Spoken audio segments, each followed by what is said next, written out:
All right. Well, if we had to cut anything out, we apologize in advance. My mic wasn't picking up for, I don't know, a couple minutes, it seems. So. Yeah, welcome back, everybody. But, welcome back.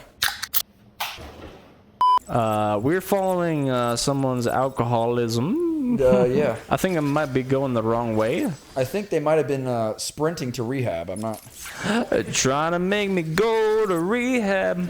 I don't even know what the fuck we were talking about. We were talking a lot about The Matrix. We were talking a lot about... which I wanted to say...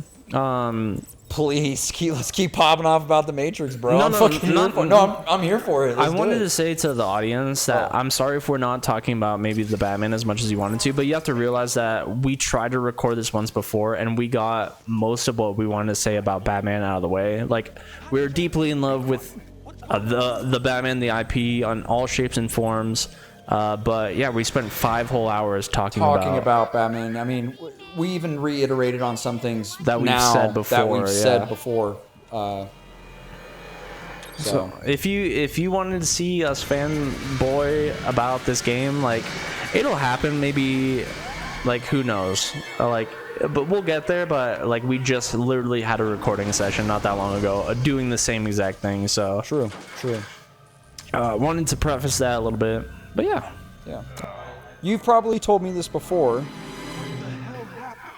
but Arkham Knight is your favorite one? Yeah. That's mine too. Even though I do like the atmosphere of this game a lot. Once again, we've talked about this a little bit before, but I do like the atmosphere of this one more than Arkham Knight's, even though I think Arkham Knight has moments of really kind of just gritty and dark atmosphere. This game just has like somewhat of a like liminal space vibe to it, which is what I was trying to say the last time we recorded this. But do you know what I mean by liminal space? Yeah, you guys are going to hear us say we said this last time. Yeah. a lot. But sorry for that in advance, but I'm just saying that for Brad's sake, so he's not like, why are you fucking asking me this again when we just talked about this? Like... So, like, something I said that is still funny to me is, like, the idea of Batman running around a place is, like, a little funny to me because, like... the fact that he has a fucking Batcave on Arkham, dude, he's just like, I've got one. I'm like, why did you even fucking build one? My Bat credit card was not declined, I just... like, he's just like, well, I just decided... I thought it'd be a good investment. It was a good investment. You never know. Dude, real estate, I had to. Turns out I was correct in the long run. My back calculations were amazing. I also have a bat cave underneath the Baskin Robbins. Yeah, we don't no have particular reason. We need your explosive gel. Yeah, we don't got that yet. Okay. I was just checking. I think we did this last time too. Yeah, I think probably. we went in there and did the same thing last time. I just have this thing where I have to check every which way. No, it's definitely not a bad thing to do. Tiptoe. Yeah, Cody and I are actually playing opposite parts of what we played before. So I actually played the intro last time. Cody played this segment. You know what? I think that is exact because I think I did that last time. I think I ran in there. So, and I think now you're playing the part. Yeah, you're right. We are flipping it. A little bit. And actually, I said this last time too. But I would actually like to see like a follow-up to a Batman movie. And like we talked about Mr. Freeze, I would love to have Mr. Freeze portrayed as a big villain. Yeah, I agree. And maybe if they did a Freeze film, like have a minor villain be like someone like Zaz, I would say could fill that role pretty good. You know what? I don't think we touched on that enough. That's super interesting to me that you think that should be, because you were saying that you would like that in the Pattinson Batman films. Absolutely. Why? Because the way that I'm just a big fanboy of Freeze. Just a little side note, now we can start scanning detective mode because we did that. Yeah, the riddles. I'm a big fanboy of Freeze. Mm-hmm. I like the way he's always portrayed, whether it's the animated series or Beyond or whatever. Maybe not necessarily Arnold Schwarzenegger, but you know, we don't talk about that. What's up, guys? How's it going? I think it's a good opportunity to let Batman, like, to learn Batman that just because he's, like, doing bad things doesn't mean he's a bad guy, or, like, a very, like, I don't know how to convey this super well, like, a message that, like, you know, if the circumstances weren't the way that they are for Batman, that you know, all it takes is like the wrong circumstances to make Batman a bad guy or something like that. And you think You think Zaz's character can bring that out? of Oh, him? not Zaz. I'm talking about Freeze. Oh, okay. So yeah, that's what I was asking. I was like, you were saying that you'd like Zaz. I mean, I could totally see Zaz as a minor villain. I know, but you were like, I would love to see him in like a Robert Pattinson film, or that style of Batman film. And I was just curious why that villain, because Mr. Freeze, I can totally see why that's a great fucking villain. For One, Batman. That's one of Zaz the doesn't best. get enough love as is, and I think they're like the sense of urgency that Zaz could could put onto the big screen of like like there's victims piling up by the moment. Like you can almost think of like Zaz as like a very countdown villain. Like there's a clock and it's like he's murdering murdering people every hour on the hour, and build it up to like this grand scale where like but I wouldn't mind making Zaz bigger than he actually is, because he's always kind of that villain of the week. He kind of always gets that treatment, much like in this game as well. Yeah. But I like the things that Freeze brings out of Batman. But I almost think Freeze has to be like a secondary villain as well, because I kind of want a different take on Freeze though, because I feel like if you're a Batman fan, even if you're not really a Batman fan, I feel like it's kind of. Joker's men have taken control. I don't know. I just feel like it's kind of common knowledge. Maybe it's not. It's common knowledge to me, though, where it's like, it turns out Mr. Freeze really isn't that bad of a guy. He's just trying to save his wife. Like, I want that kind of turned on its head. Like, I want that to be, because the plot twist of that before was that Mr. Freeze is a bad guy, but then you're like, oh no, he's not really a bad guy. He's trying to cure his wife. okay, well, when was the last mainstream version of Freeze that we got that was not a game? Arnold Schwarzenegger. Exactly. I feel like you're due by now. What was that? 90s, 80s, right? 90s. I feel like it's time to get a good portrayal of that character on the big screen. I think you're right. I just think I'd like the idea of his character. I wouldn't mind. Nice. I wouldn't mind kind of turning that on its head a little bit, making a little bit of difference on it, like just something a little different to him. I think that'd be kind of cool. Like maybe, I don't know, like maybe just something that would like you wouldn't expect. So okay, here's a great one. Jesus Christ, that got a little loud. That got real loud. No, I don't think it did. We'll pause real quick. Hit pause. Go to. So we're both big comic fans. I've been ingesting a lot more comic book stuff than Cody has. You've been more into DC lately than I have too, in general. I like the darker grittiness of Batman stories and what you can get out of Justice League stories as well. Like Injustice is a great one, pretty stereotypical pick. I've been listening to a lot of Red Hood stuff. Been listening to a lot of Teen Titans or Titans stuff as well. Yeah. DC Rebirth, New 52. I've been listening to some stuff for sure. In one of the ones that got me back into picking up comics physically, Batman White Knight, Freeze. They do go into Freeze's character a little bit. He knows Bruce Wayne is Batman, and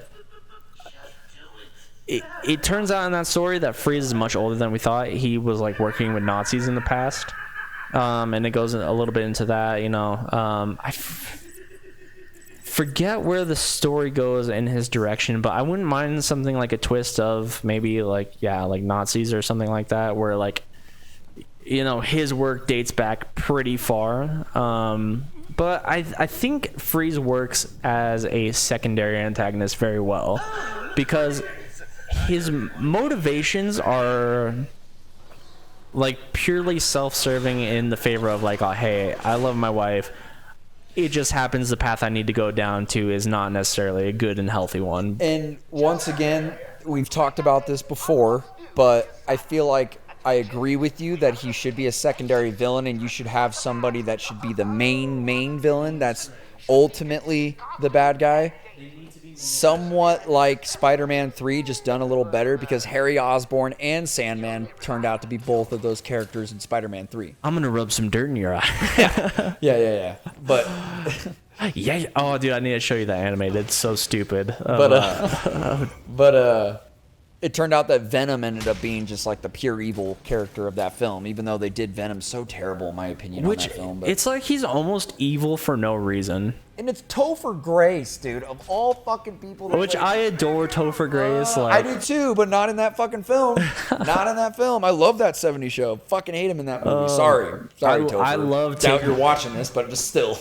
I also am a big fucking fan rag on of Take Me Home Tonight. That's another film Topher Grace is in. Actually, I think he does decent in like quote unquote romance movies. He's like not bad, which is what Take Me Home Tonight is. Interstellar, Topher Grace. I forgot about that. I mean, he's a very, very minor role, but I mean, he's in it. And now in That's 90 Show. I don't know if that's still airing or. I have not watched. I haven't watched it either. That 90 show, and I don't think I'm gonna watch it. I just like the. I'm there for the characters from that 70s show. I'm not there for the new characters, bro. I love the old interactions, bro. It just feels like everything else, though. It's like they're just trying to capitalize on something that was once great. I hate that, dude. Just milking the goddamn fucking thing for everything it's got. Like, you're seeing it in Star Wars, you're seeing it in Marvel, you're seeing it in everything now. It's just milk this fucking thing dry, dude. Which just people fucking... ask me is just like, oh, like. I've been getting a lot of like, oh my god, have you seen this Marvel? Have you seen that Marvel? And the answer is almost always no. Because once you go so big in scale for Marvel, it's hard to bring yourself down from that, especially when it's like somewhat recent. Like you go from so big of Endgame to so small scale of what? Anything that's been out recently. Yeah, like... It just, you need to take a step back. You need to take that time away, which I heard from you. Guardians of the Galaxy 3 was very, very good. I haven't gotten the time to see it. It was good. I liked it a lot, actually. I heard Thor Love and Thunder was not good. I've heard that too. To be honest, I have not seen it. Same. And I've seen Doctor Strange Multiverse of Madness. I have not seen it myself. That was so mid. It wasn't bad, but I expected a lot more out of that. Doesn't work as a Marvel film. It's an all right Sam Raimi film. I like Sam Raimi as a director, so I was kind of biased in that aspect because I love Evil Dead, and there's some elements in that film that remind me of Evil Dead, so I thought that was cool. Which I won't lie, I'm curious to see that. I'm curious have you seen the Evil Dead films? Yeah, a long time ago. Obviously you've seen Sam Raimi's Spider-Man trilogy. Of course, but I'm pretty curious to see, Doctor Strange, the multiverse. Haven't watched that yet. That would be the one exception to that I'm just like, all right, yeah, I wouldn't mind checking this out. I heard Ant-Man was awful. Not surprised. Impact. You want to swap? Sure, yeah, I'll take it. Just so you can kind of pop off about that. Yeah, I mean, one thing I'm curious to see, but not exactly hyped for, has been the Flash, or not the Flash. Oh, we'll talk about the Flash in a minute. But a movie that got announced. It is Kraven, for Kraven the Hunter. I still haven't seen the trailer. Haven't seen the trailer either. One of my coworkers was like, "Oh, hey, I know you're a big Spider-Man fan. They're making a film for Kraven." I'm like, "Oh, okay, that's very sick." But I already know the way that it's going to end. If it's anything like how Kraven is that he's going to do what he does in the movie, and the end he's going to pull up a picture of Peter Parker. He's going to be like, "My new prey," so on and so forth. Linking that into like he's going to hunt down Peter. Yeah. Because those two characters are kind of almost always intertwined. I'm curious.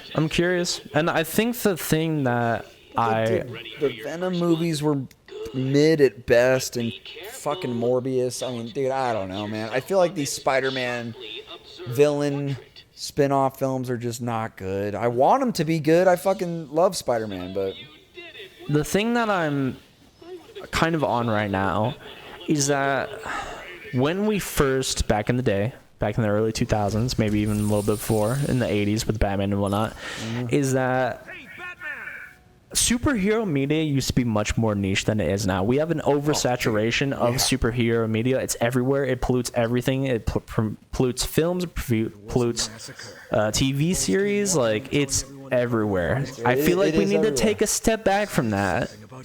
Get a little reprieve. As a comic book fan, I'm starting to get sick of it. And I've been a fucking fan of comics my whole life, man. I remember being a kid and like superheroes were just not mainstream at all. They are beating this outlet to death. Yeah.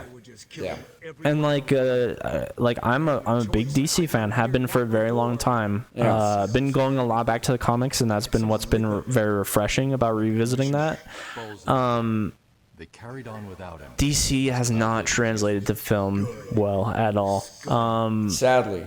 Like I said, I heard The Flash was decent. Curious to see it. A little bit of news. They announced the new Superman and Lois Lane today. The actors for James Gunn's Superman Legacy. Who is it? They're a couple no names to me. I don't know who they are. They might be in some stuff that you guys know. I don't know. I've never seen these two actors before, but I mean, they look like them, or like at least what I would imagine. I'm kind of sad that it's not Henry Cavill or Henry Cavill. I don't know how to pronounce his last name because I do like him as Superman, but We talked about kind of this- going off what you're saying. I hope that this James Gunn revamp of DC is going to be good because you're right. They haven't been good. You so. know what? If you're gonna keep giving me superhero storylines, give me some obscure ass storylines. Give me Injustice. Give me Under the Red Hood. Give me Court of Owls, which God. not obscure as Pause, fans. Pause. Under the Red Hood. Please, God, give me Under the Red Hood. Not obscure as fans of like the bigger mythos, but to mainstream media, it is obscure. Like if you're a fan of DC, you know about Under the Red Hood. You know about Dude, yeah. Justice League Dark. You know about these things. Yeah.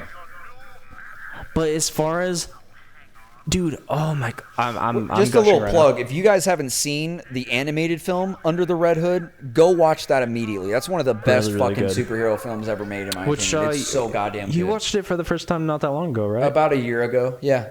Yeah, it's sad to say. It's year's sad not to that say. I long mean, ago. time flies, but yeah, no, that's not super long ago. But yes, I saw that, and holy shit, was that Really movie good, great. dude. Great fucking film. We talked about this.